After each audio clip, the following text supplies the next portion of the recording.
ये क्या कर रही हो निशा तुम? अपनी पत्नी निशा को कमरे में एक और चारपाई बिछाते देख मोहन ने टोकते हुए कहा। निशा, माँ के लिए बिस्तर लगा रही हूँ। आज से माँ भी हमारे पास ही सोएगी। मोहन, क्या पागल हो गई हो क्या? यहाँ हमारे कमरे में, और हमारी प्राइवेसी का क्या? और जब अलग से कमरा है उनके लिए तो इसकी क्या ज़रूरत? निशा, ज़रूरत है मोहन। जब से बाबूजी का निधन हुआ है तब से माँ का स्वास्थ्य ठीक नहीं रहता। तुमने तो स्वयं देखा है।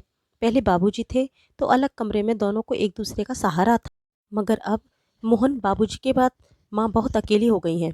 दिन में तो मैं, आराध्या और आप उनका ख्याल रखने की भरपूर कोशिश करते हैं ताकि उनका मन लगा रहे, वो अकेलापन महसूस ना करें। मगर रात को अकेले कमरे में नहीं, वो अब से यहीं सोएंगी।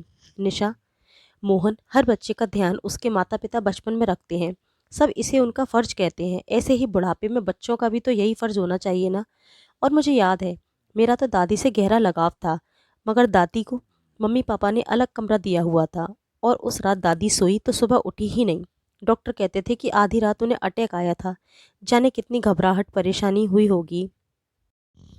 और शायद हम में से कोई वहाँ उनके पास होता तो शायद दादी कुछ और वक्त हमारे साथ होती। मोहन, जो दादी के साथ हुआ वो मैं माँ के साथ होते हुए नहीं देखना चाहती। और फिर बच्चे वही सीखते हैं जो बड़ों को करते देखते हैं। मैं नहीं चाहती कल आराध्या भी अपने ससुराल में अपने सास ससुर को अकेला छोड़ दे, उनकी सेवा ना करे। आखिर यही तो वो संस्कार के बीज हैं जो कि आने वाले वक्त में घनी छाया देने वाले वृक्ष बनेंगे। मोहन उठा और निशा को सीने से लगाते हुए बोला, मुझे माफ़ करना निशा। मैं अपने स्वार्थ में अपनी माँ को भूल गया और अपने बेटे होने के फ़र्ज को भूल गया। और पास गए और आदरपूर्वक उन्हें अपने कमरे में ले आए।